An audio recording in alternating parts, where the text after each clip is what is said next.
Hey there everybody, Eric from Outer Limitless coming at you today with another video. So as somebody who grew up on mountain bikes, the transition to esports was a little bit bittersweet. When I first got into it, I was thinking, well, it's not quite the same as back in the day, but I've quickly come to learn that e-bikes, well, maybe it's not the same as back in the day. However, e-bikes definitely having their place and its own level of fun. I find that at this point I'm jumping on e-bikes for different reasons other than what I might have done when I was mountain biking. And so today we're going to look at the Engwe Engine Pro, a 20-inch fat tire wheel, full suspension, folding mountain bike, really kind of striking the balance between an urban cruiser, urban bike with full suspension and a lightweight off-road capable mountain bike style e-bike. And so as we get into this, a multi-part series, today is going to be an unboxing, a first look and impression and general setup of this e-bike,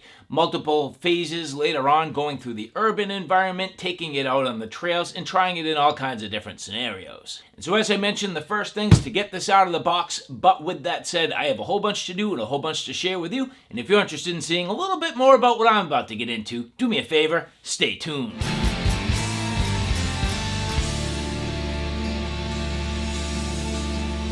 Now before we get too far, I would like to say thank you very much to the people at Engwe who did provide this for review.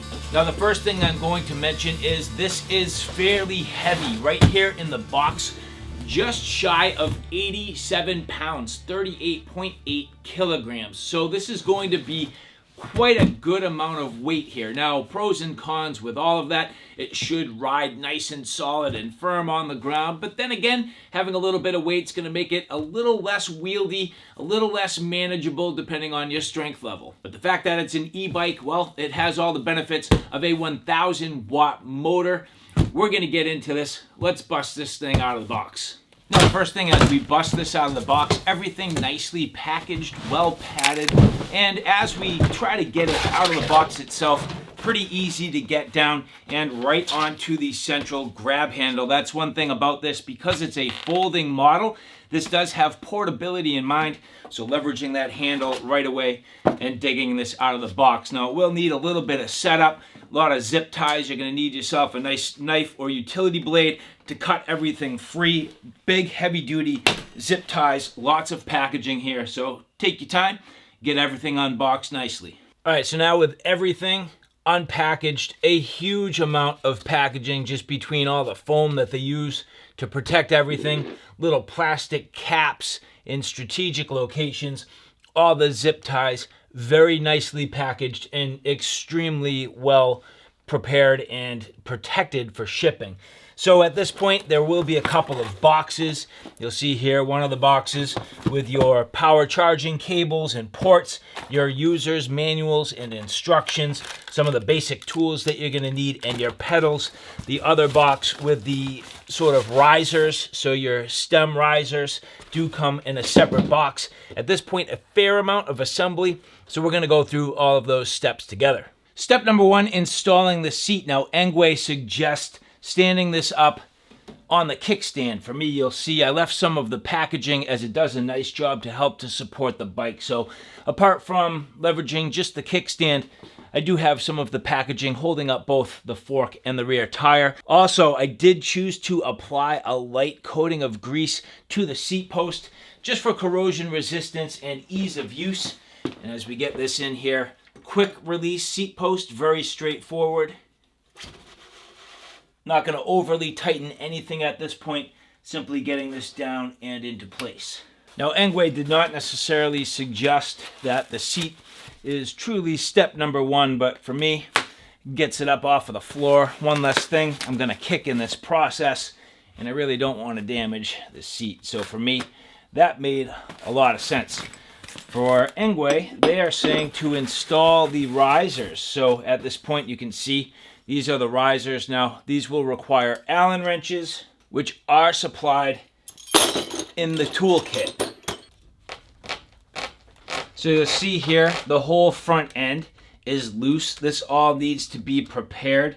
So getting on it here, I'm going to take a quick look at this, which if you notice, there's a protective collar That needs to come off. This here is a dust cap that has to sit tight down and over this assembly.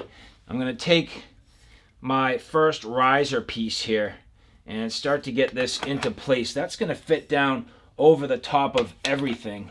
And I need to get this positioned to the appropriate angle. You'll notice that this does have a cant.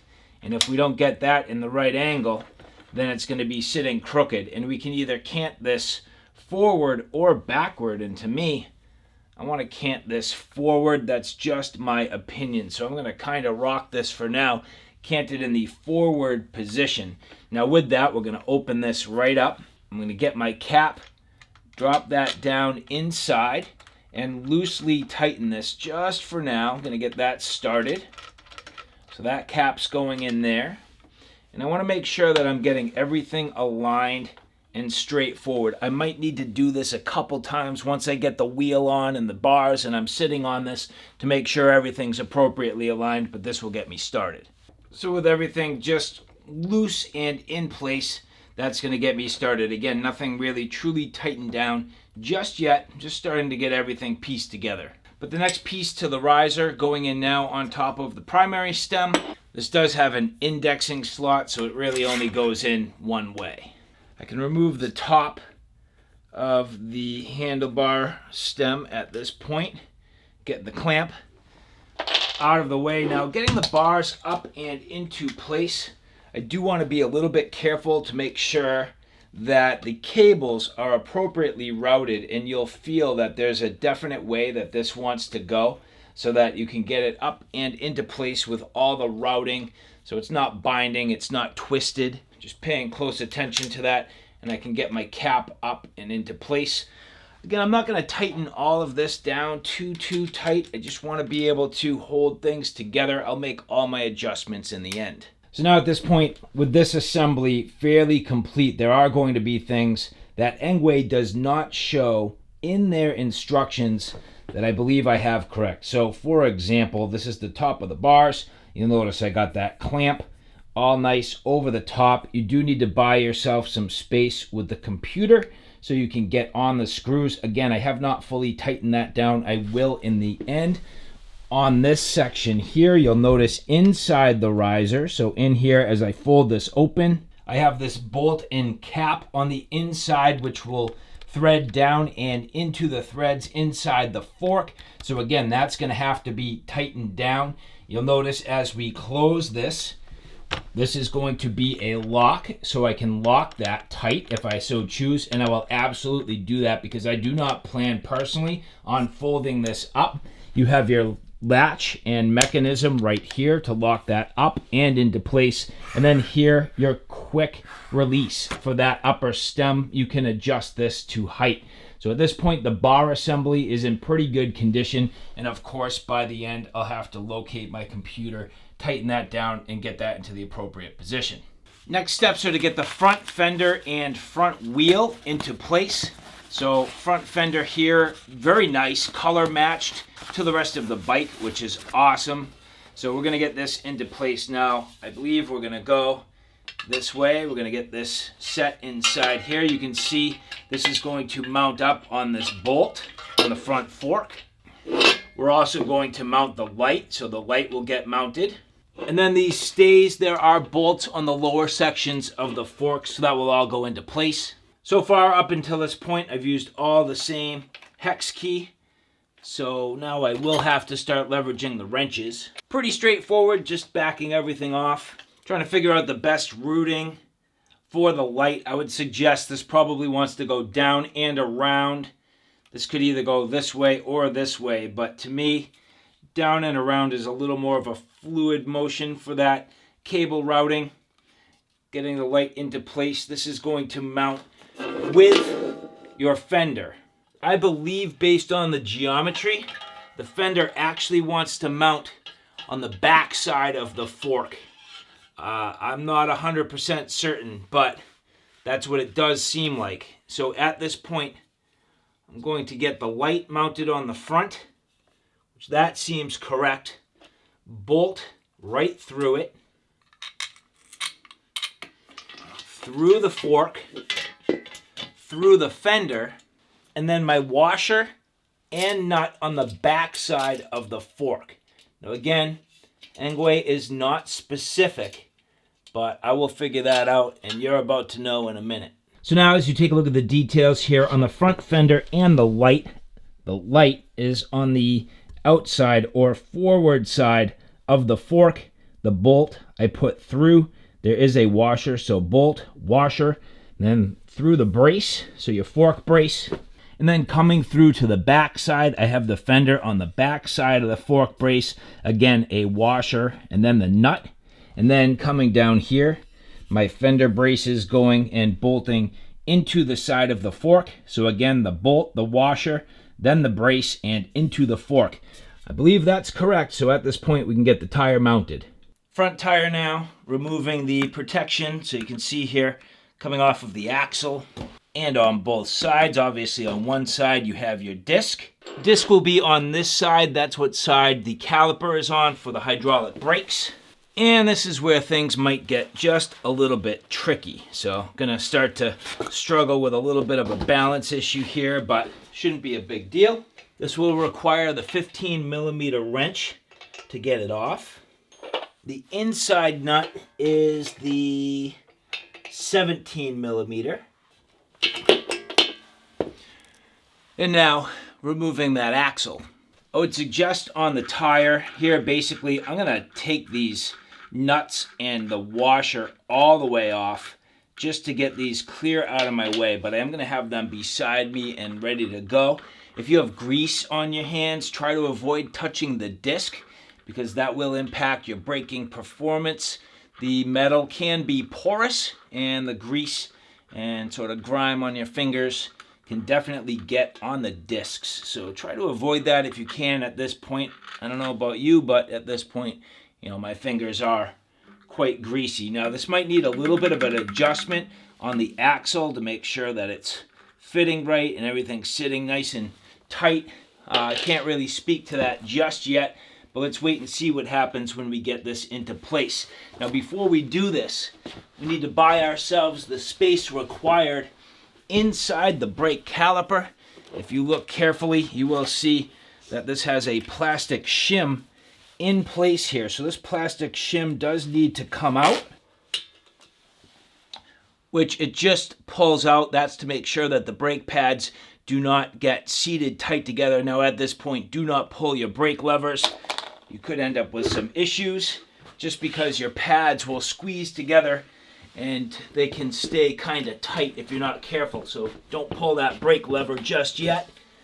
Getting the tire up and into place. This is going to be a little bit awkward. You may find this is easier two-man, but I'm just kind of raising up on the bar, leveraging my shoulder, getting this tire up and into place, seating the caliper onto that disc, and then you can see the axles right down into place. That sits well. It does look like, for the most part, I have the appropriate clearance on my fender. I might need to adjust this just a little bit, but that tells me I believe I got my fender installation correct. Now real quick, right or wrong, I can't say for sure. However, what I am doing is before I put this on, I'm actually going to take these nuts on the inside here. You'll notice that, you know, these do have some ribs. So those ribs are going to bite on the inside of the fork.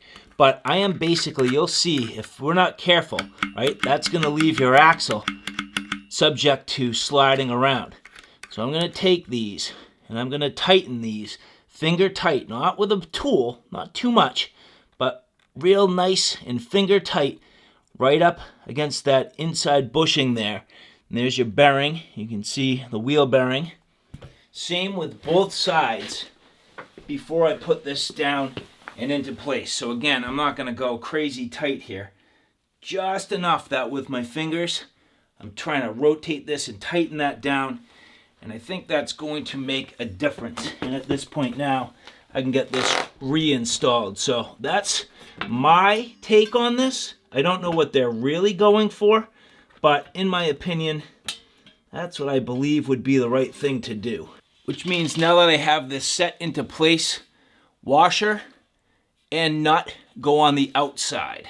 Now installing the pedals, there will be right hand and left hand side. These are actually Welgo pedals, which I've used Welgo quite a bit. So they should be pretty nice. These are metal pedals, they do fold. So pretty cool. You can see if you look carefully, these are marked right and left. So the thread does depend on which side you're on.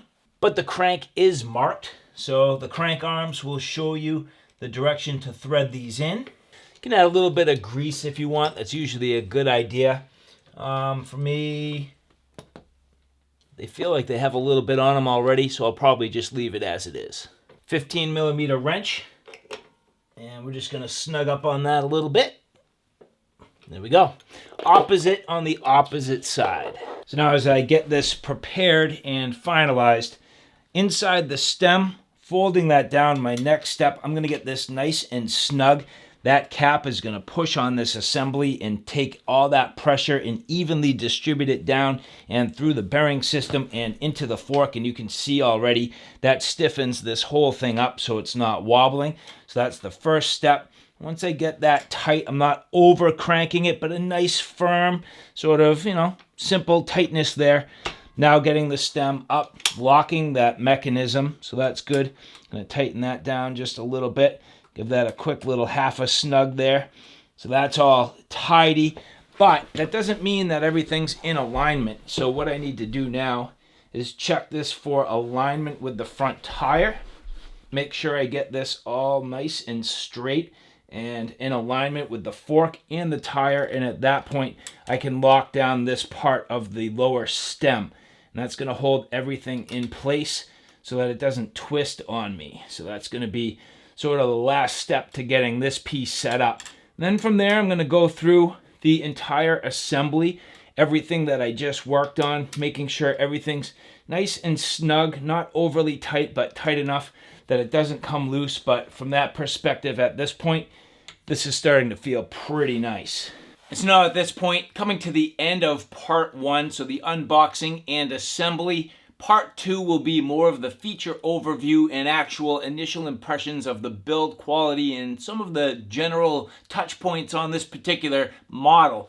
Now, I do want to point out there are keys that come with this, so be very careful. And the battery at this point is on the inside of the frame, which as we open this up, you can see right here. Now, you do not necessarily need to take the battery out to charge it. You can charge it through a port on the outside of the frame right in front of me here. So that's what I'm going to do. So at this point, I kind of need to get this on the charger, get this thing fully charged up, ready to go, so I can continue on with this review. But that, again, part one. The assembly of this Engwe Engine Pro. Thank you very much to the people at Engwe, and thank you to all of you. Please keep an eye out for part 2, and if you like this content, do me a favor. Take a look at my Outer Limitless 2 channel, which is more on the tactical and firearm side of things. At this point, that channel is growing quickly. I have a ton of videos up there, so if you like what you see here on Outer Limitless, do me a favor and check me out on Outer Limitless 2. So alright guys, thanks for stopping by. I hope you like what you saw. I hope you found it a little bit informative. If you like what you saw, please like, share, and subscribe.